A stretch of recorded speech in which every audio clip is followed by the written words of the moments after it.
Carbohydrate ප්‍රධාන කොටස් තුනකට බෙදුවනේ. මොනවද? මොනොසැකරයිඩ්,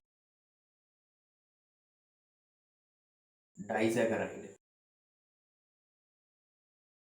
මොනොසැකරයිඩ්, ඩයිසැකරයිඩ්, තුන්වෙනි එක පොලිසැකරයිඩ්. මොනොසැකරයිඩ්, ඩයිසැකරයිඩ්, පොලිසැකරයිඩ් විදියට කාබෝහයිඩ්‍රේට් කොටස් තුනක් තියෙනවා, වර්ග තුනක් තියෙනවා. හරි. මොනොසැකරයිඩ් ගැන අපි කතා කරා. මොනොසැකරයිඩ් ආයිමත් වර්ග කරා. දැන් මේ මොනොසැකරයිඩ් එක ආයිත් වර්ග කරා. ඒක හැදිලා තියෙන කාබන් පරමාණු සංඛ්‍යාව අනුව. හරි. මොනොසැකරයිඩ් වල ව්‍යුහයේ තියෙන කාබන් පරමාණු සංඛ්‍යාව අනුව මේ මොනොසැකරයිඩ් ටික වර්ග කරා. කාබන් 3 ඉඳලා C3 එකේ ඉඳලා C4, C5, C6 ඔය විදියට. කාබන් පරමාණු තුනක් තියෙන ඒවට අපි කිව්වා මොනවද? ට්‍රයෝස. කාබන් පරමාණු හතරක් තියෙන ඒවා ටෙට්‍රෝස. කාබන් පරමාණු පහක් තියෙන ඒවා පෙන්ටෝස. කාබන් පරමාණු හයක් තියෙන ඒවා හෙක්සෝස්. සහ ඒකට අපි උදාහරණ කතා කරා. රයිට්? ඒ ටික හරි ක්ලියර්. ඊට පස්සේ ඩයිසැකරයිඩ්. ඩයිසැකරයිඩ් වර්ග ප්‍රධාන තුනක් අපි කතා කරා. මොනවද? Lactose, sucrose, මෝල්ටෝස්. කතා කරා ලැක්ටෝස්, මෝල්ටෝස් ඊළඟට සුක්‍රෝස්. හරි. ඔය වර්ග තුන කතා කරා ඩයිසැකරයිඩ් පැත්තේ. ඊළඟට පොලිසැකරයිඩ්. පොලිසැකරයිඩ්ත් අපි කීපයක් කතා කරා. සහ පොලිසැකරයිඩ් හැදුනේ කොහොමද? ඒ වගේ තැනුම් ඒකක මොනවද කියලා අපි කතා කරා. ඩයිසැකරයිඩ් කියන්නේ ඩයි කියන්නේ දෙකයි. එතකොට මොනොසැකරයිඩ් අණු දෙකක් එකතු වෙලා ග්ලයිකෝසිඩික් බන්ධනයකින් බැඳිලා ඩයිසැකරයිඩ් එකක් හැදෙන්නේ. හරි. ඒ අණු ගත්තම ලැක්ටෝස් හැදුනේ ග්ලූකෝස් සහ ගැලැක්ටෝස් කියන මොනොසැකරයිඩ් දෙක එකතු වෙලා. ඊළඟට මෝල්ටෝස් හැදුනේ ග්ලූකෝස් අණු දෙකකින්. ග්ලූකෝස් අණු දෙකක් එකතු වෙලා තමයි මෝල්ටෝස් හැදුනේ. ඊට සුක්‍රෝස් හැදුනේ ග්ලූකෝස් සහ ෆ්‍රක්ටෝස් එකතු වෙලා. එතකොට අන්න ඒ විදිහට මේ මොනොසැකරයිඩ් ඩයිසැකරයිඩ් එක හැදිලා තියෙනවා. පොලිසැකරයිඩ් ගත්තම ග්ලයිකෝජන්, පිෂ්ඨය, සෙලියුලෝස්, හෙමිසෙලියුලෝස්, පෙක්ටින්, ඉනියුලින්, කයිටින් ඒ වගේ පොලිසැකරයිඩ් ටිකක් අපිට තියෙනවා. ඒ පොලිසැකරයිඩ් වල තැනුම් මේක මොනවද? කොහොමද හැදිලා තියෙන්නේ කියන එක ගැන අපි කතා කරලා ඉවරයි. මේ ප්‍රශ්නේ සාමාන්‍ය මේ පොලිසැකරයිඩ් වලින් සහ කාබෝහයිඩ්‍රේට් ගැන මේ සැරේ පේපර් එකේ ප්‍රශ්නයක් තිබුණා. ඒක අපි පොඩ්ඩක් බලමු. මේ සැරේ පේපර් එකේ කියන්නේ මේ 2024 මේ කලින් දැන් මේ රිසල්ට් ආවේ ආන්නේ පේපර් එකේ කාබෝහයිඩ්‍රේට් වලින් දී ප්‍රශ්න. මේක අහලා තියෙන්නේ කාබෝහයිඩ්‍රේට් පිළිබඳ පහත් සඳහන් ප්‍රකාශ අතුරෙන් නිවැරදි වන්නේ කුමක්ද? නිවැරදි එක අහලා තියෙන්නේ. අර ප්‍රකාශ ටික දීලා තියෙනවා. ග්ලූකෝස් අණු දෙකක් අතර සිදුවන සංගණන ප්‍රතික්‍රියාව මගින් නිරොක්සිහාරක සීනි අණුවක් සෑදී. ඒක වැරදිනේ. ඒ ප්‍රකාශය වැරදි. අණු දෙකක් නේ ග්ලූකෝස් අණු දෙකක් අතර සිදුවෙන. මොකද ග්ලූකෝස් අණු දෙකක් හැදෙන ග්ලූකෝස් අණු දෙකක් මේකනේ අපි ග්ලූකෝස් අණු දෙකක් එකතු වෙලා හැදෙන ඩයිසැකරයිඩ් තමයි එන්නේ මෝල්ටෝස් කියන්නේ.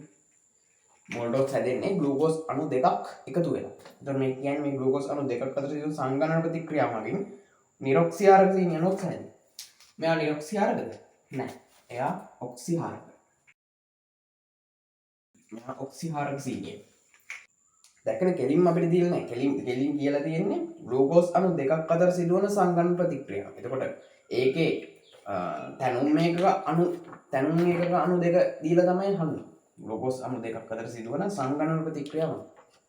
මේ අතර සිදුවන සංගණන ප්‍රතික්‍රියාව ඒකෙන් තමයි ඒක සංගණන ප්‍රතික්‍රියාවෙන් තමයි ග්ලයිකෝසිඩික් බන්ධනය හැදෙන්නේ. දැන් මේක නිරොක්සිහාරක නෑ. මෙතන නිරොක්සිහාරක වෙන්නේ මේ ඩයිසැකරයිඩ් වලින් නිරොක්සිහාරක වෙන්නේ සුක්‍රෝස් විතරයි. මෙන්න මේ සුක්‍රෝස් විතරයි නිරොක්සිහාරක.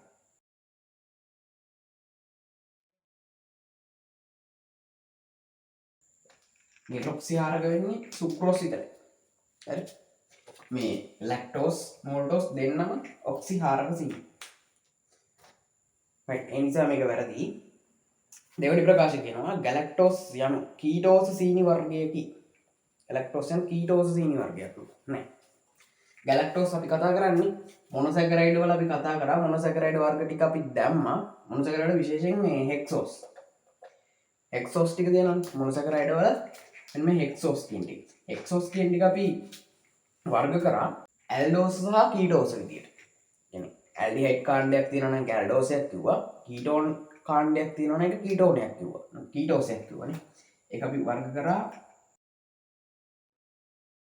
ඇල්ඩෝසීනි සහ කීටෝසීනි. ඇල්ඩෝසීනි කීටෝසීනි විදිහට අපි ඒක වර්ග කරා. ඇල්ඩෝසින් සමයක කියන ගැලක්ටෝස් යන කීටෝසින් නෑ. ගැලක්ටෝස් කියන්නේ කීටෝසයක් නෙවෙයි. මොකද ගැලක්ටෝස් වල තියෙන්නේ ඇල්ඩිහයිඩ් කාණ්ඩයක්. හරිද? ගැලක්ටෝස් වල තියෙන්නේ ඇල්ඩිහයිඩ් කාණ්ඩයක්. ඒ කියන්නේ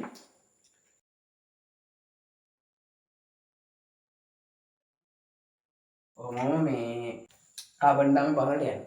එතකොට මෙන්න මේ ඇල්ඩිහයිඩ් කාණ්ඩේ තියෙනවා ගැලක්ටෝස් වල. එන්න ඒක නිසා තමයි ගැලක්ටෝස් කියන එක ඇල්ඩෝසීන් එකක් විදිහට නෙමෙයි. මේකේ තියෙන කීටෝසීන් කියලා වැරදි.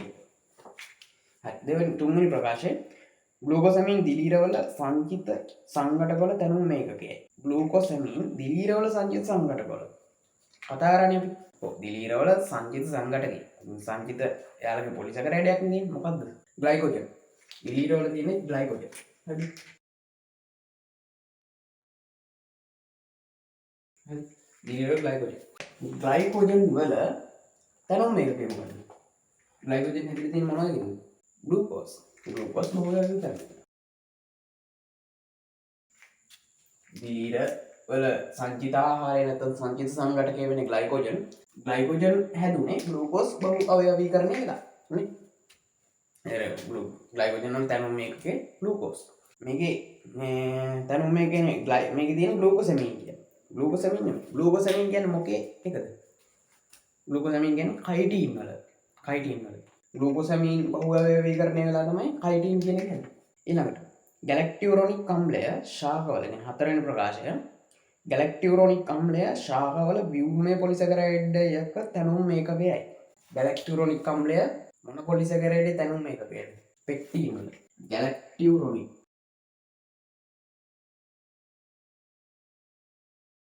ගැලැක්ටියුරෝනික් අම්ලය තමයි මොකක් හැදෙන්නේද? පෙක්ටින් හැදෙන්නේ. පෙක්ටින් හැදෙන්නේ ගැලැක්ට්‍රොනික් අම්ලය. ගැලැක්ට්‍රොනික් අම්ලය බහුවයවීකරණය වෙලා තමයි පෙක්ටින් කියන පොලිසැකරයිඩ් හැදෙන්නේ. එතකොට මේ කියන්නේ ශාකවල ව්‍යුහමය පොලිසැකරයිඩ් තැනුම. හරිනේද? පෙක්ටින් කියන්නේ මොකක්ද හදන්නේ? ශාකවල ශාක සෛල අතර තියෙන මධ්‍ය සූස්තරය. මධ්‍ය සූස්තරය හදන්නේ පෙක්ටින් වලින්. මධ්‍ය සූස්තරය කියන්නේ ශාක සෛල අතර ව්‍යුහයක්නේ. එතකොට මේ ව්‍යුහය ගොඩනගන්නේ මෙන්න මේ පෙක්ටින් වලින්. එතකොට ගැලැක්ට්‍රොනික් අම්ලය ශාකවල ව්‍යුහමය පොලිසැකරයිඩ් එක තැනුම මේකේ කියන එක හරි. ප්‍රකාශය. ඊළඟට පස්වෙනි ප්‍රකාශය කියනවා හෙමිසෙලියුලෝස් යනු ට්‍රයෝස සහ පෙන්ටෝස වලින් තැනුණු ශාකණීය ඌ පොලිසැකරයිඩ් එක කියලා. නෑනේ. හෙමිසෙලියුලෝස් හැදිලා තියෙන්නේ ට්‍රයෝස සහ පෙන්ටෝස වලින් නෙවෙයි පෙන්ටෝස වලින් විතරයි. හෙමිසෙලියුලෝස් හැදිලා තියෙන්නේ පෙන්ටෝස් වලින්. ඒකේ ට්‍රයෝස නෑ.